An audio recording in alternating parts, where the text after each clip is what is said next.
You're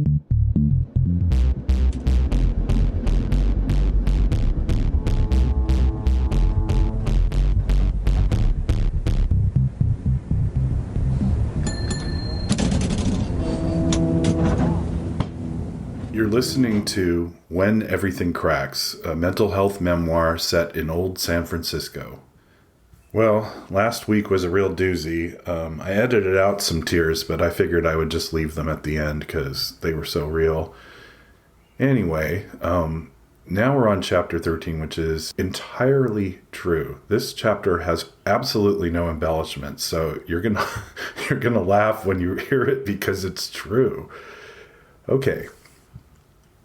Chapter 13, The Plan. I'm so excited. I can hardly breathe. They just told me that I can go get the cigarettes this afternoon. What time is it? It's 11:30. I get to go get the cigarettes and candy bars at 1 p.m. Looking over my shoulder the whole time, I approach the payphone in the hallway. I can taste a cold metal taste in the back of my throat. That's fear. I start shaking as I retrieve Brenda's card from my journal and dial her 800 number. The operator's voice comes on. I hope she won't be listening. Oh, it's the automated attendant. I dial Brenda's extension. Brenda answers. Great American Trading Company, this is Brenda. Can I help you? Brenda, it's me, Duncan. Dunky! She squeals so loud that a man standing nearby looks over at me. He heard her. Shh, the plan. It's ready. What plan? She forgot. I get to go get the cigarettes just like I told Sue. Oh, are you going to make a break for it? I glance over my shoulder. There must be wiretaps on this fucking thing. How can I do this? I guess I should just pretend there aren't. If there aren't, my plan will work. If there are, it will fail. It's just that simple. It's fucking Schrodinger's cat. Yeah, I'm going at 1 this afternoon. Will you be there? I'll try. Sue's got to bring the car. I tell you what, why don't you meet us outside the hospital? Where? We'll be at 22nd and Potrero. You have to make a run for it. I nod until I realize she can't hear me nodding. Oh, which way is that? Right, sorry, I forgot you didn't exactly walk in there by yourself. If you leave out the main doors, it's straight ahead until you reach the busy street. That's Potrero. Then you make a right and scurry down about 1 block to 22nd Street. Are you wearing that ugly chartreuse smock? I look down. I am wearing an ugly green smock. Yeah. Didn't your dad leave you some nice clothes? Come to think of it, there are some tacky shirts in my little cabinet. I don't know if it was him. It was. I met him. He seemed very sweet. I guess he is. I don't really know. Wear that and those jeans that Donnie brought you. That way you'll look normal. Wow, she's really helping with my plan. Okay, see you at 1 o'clock. This is it. I'm getting out. I open the cabinet in my room and take out one of the shirts. It's maroon, with a little blue polo player on the left breast pocket. It's embarrassing to me to have to wear it. I yearn for those piles of clothing back in the tenderloin. Where are they now? In the mirror, I look like a preppy. I have on black jeans and my hair, what's left of it, is combed. I'm very excited to be leaving. It took me almost half an hour to tie my shoes. I just couldn't get my fingers to do the knots. And the buttons on the shirt were stiff. It really hurt putting it on. The fabric is new and my skin is sore to the touch. I don't feel comfortable at all. Like a preppy. I can't find my electric razor. Someone took it. My face hurts when I smile because all the little sharp hairs at the edge of my mouth keep poking me. Something's poking me in the side. It's one of the pins that held the shirt in its folded form. I must have missed it. Barbara's at the door. You ready, Duncan? She is all smiles. Yep. Look at you all dressed. I haven't seen you in anything but a gown since you got here. You're a handsome boy. You should dress this way more often. She takes my hand as she chatters at me. She leads me past the sign that reads, No patients past this point. I don't vaporize. She wears a key around her neck, which she takes and puts in a metal box by the door. A light above the door flashes red, then green. The door makes a click. She opens it. There are aliens dressed as nurses and doctors coming and going out in the hall. Some of them rush past us, nearly knocking me down. Whew, it's busy out here. Barbara holds onto my hand very tightly. It's not going to be easy. We arrive at an elevator. Barbara pushes the down button and waits. She smiles at me again and hands me an envelope from her pocket. Here's the money. You get to buy it. I look at the envelope incredulously. Money! Inside there are a great many paper bills, almost all ones, a dozen quarters, and about 50 dimes, nickels, and pennies. This money comes directly from the patients. It's not hospital money, no. It's patient money, and here I am holding it. The elevator doors swing open and we step inside. There are other people in the elevator with us. They don't seem to notice that I'm not one of them. I'm already blending in with this world. The metal taste by my tonsils is so intense that I start to wonder if I've got a bullet lodged back there. My stomach hurts. Panic is setting in and getting the better of me. How in the fuck am I going to do this? The light on the elevator reads 3-2L. The doors open and everyone pushes to get out. I stumble forward. Barbara's still got her hand on mine.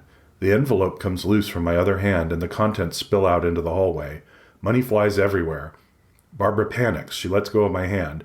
I scream very loudly, "Wah!" And then I take off running.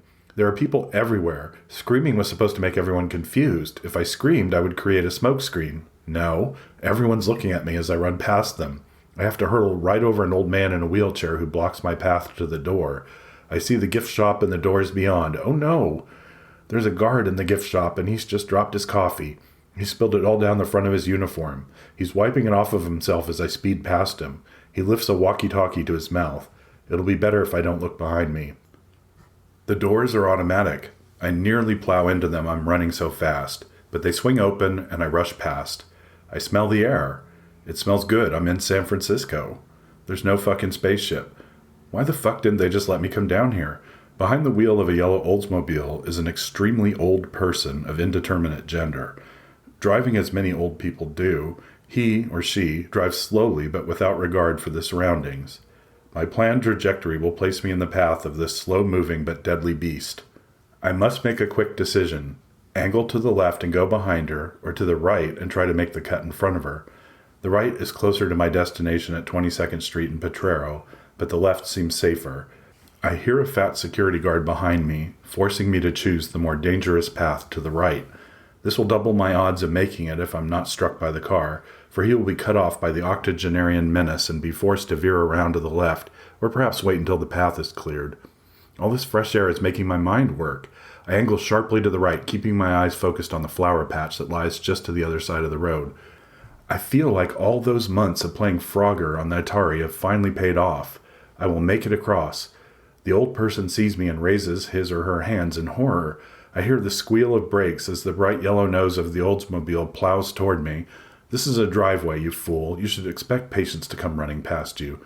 The car slows and stops, blocking the security guard, I hope. I have not looked behind me. I'm trampling through the lavender. My foot lands on an unexpected sprinkler head, twisting my ankle and sending jolts of pain through my body. The shoes were a good idea. There's a lot of rough terrain here, and I would have been slowed down quite a bit if I were in my foam booties. I sense pain messages coming from down by my ankle, but I close my head to them, focused on the adrenaline rush and the promise of freedom that lies at the next corner. Potrero is a very busy street. I am glad Brenda hadn't planned for me to cross it. I turn right and sprint down the sidewalk. I haven't had to run like this in a while. I feel my mind entering my body, giving it orders like a drill sergeant. The muscles are tight, but they long to do their job again after I don't know how many weeks of unemployment. There are no streets to cross between here and 22nd Street. The sidewalk is free of obstacles and there are no pedestrians. This is an excellent chance to steal a glance behind me and size up the degree of distance between me and captivity.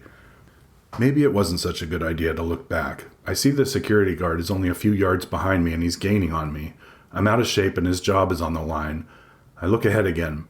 Thanks to the medicine, my eyesight hasn't been too good, but I can make out a murky shape at the corner that looks like Sue's duster. It is, and there's a big blonde shape that must be Brenda. I'm getting closer, but I can almost feel that security guard breathing down my neck. I feel a meaty paw come out and grab at me, missing. There's a high iron fence that surrounds the perimeter of the hospital. I can see through it where another security guard is keeping pace with me on the outside. How is he going to scale the fence? I've got nothing to worry about, except there's a double row of concrete pillars up ahead that looks an awful lot like a gate, even from this angle. It is. It's a gate, and he's running for the gate to intercept me. I can see Brenda's face now. She's not smiling. She steps back into the car. The fat officer is winded and he's lost some ground. All that stands between me and the duster ride to freedom is this new assailant on the other side of the fence. He's reached the fence and the gate swings open. He's in front of me. I can try to make it past him, but I think he's ready for that. I have to do something unpredictable. Sue starts the duster. I hear the engine roar to life. How will I make it to the car? I don't want the guards to see Brenda or Sue, or else there'll be trouble. There's very little I can do right now.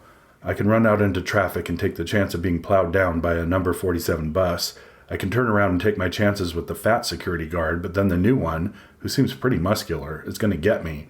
Actually, as I look at the new one, I realize he's smoking hot. He's Hispanic, and his arms are bulging with muscle. I also remember that the original purpose of this excursion was to get a ride back to Earth with Sue and Brenda, but by all the signs, it seems that I'm already back on Earth. So in a way, I've already got my ride. I'm home. The Hispanic security guard is dressed differently from the other one. In fact, he's a police officer. He stands like a football player, hunched over, waiting for me to break in his direction. The security guard behind comes to a stop, unable to continue. All I can think is how nice it's going to feel to have that guy in front of me's big arms around me. I throw open my arms wide and stop about 3 paces in front of him. He runs for me, throwing his huge arms around me and tackling me. I don't resist. My body falls flat and my head smashes into the sidewalk. He has me pinned at the waist, but my shoulders are free. Through little tiny flashes of light, I can see his sweaty brow and the angry eyes that glare at me. Past his meaty arms, I see Sue's duster driving away, avoiding trouble. I gaze at the police officer's mouth, curled in a snarl. I see his badge, which reads, Oro en paz, hierro en guerra. Gold in peace, iron in war. I reach up and kiss him on the lips, and the lights go out.